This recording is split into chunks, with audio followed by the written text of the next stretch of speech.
Since Boris Johnson will be replaced as the UK PM and Rishi Sunak and Penny Mordaunt are considered the prime candidates, who among these is more pro-India? Who should be the next PM so that India benefits the most? UK prime ministers, their actual stated job description is to serve the UK's national interest.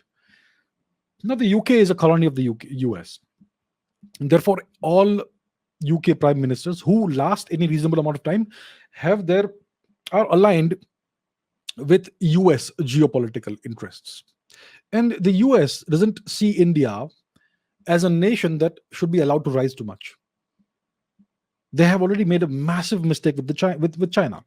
They will not make that mistake again with India.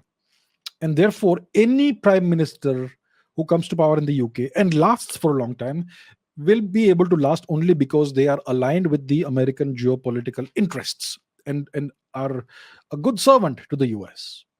That's just how the way it is.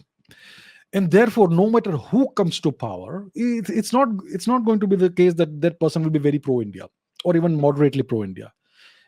The UK is not an important nation today. It is not some massive major geopolitical power. The UK is not even a second-rate power. The UK is a colony. It's a vassal state of the US, just like Japan is today.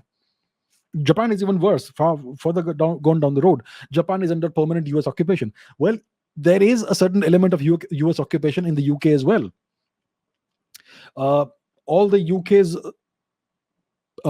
nuclear missiles are essentially American nuclear missiles. And I don't think the UK Prime Minister has the launch codes for those missiles. Yes, those missiles are placed in British submarines, but I don't think the UK Prime Minister has the authority to launch those missiles, even he or she wants to. So that is how far it has gone. Those missiles are American missiles. The UK had its own space program, which was dismantled. Yeah, they had good rockets. They had hydrogen peroxide fueled rockets, if I remember. They was dismantled for whatever reason.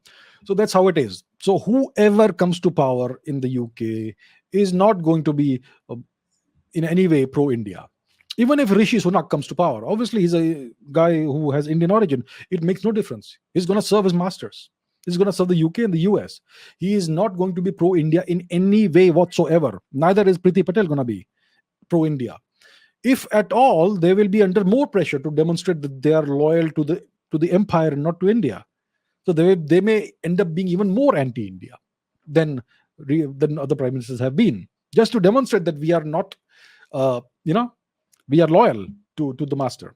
So that's how it is. That's how I see it. It makes no difference to India who comes to power in the UK. The UK doesn't matter. The UK is not an important geopolitical force.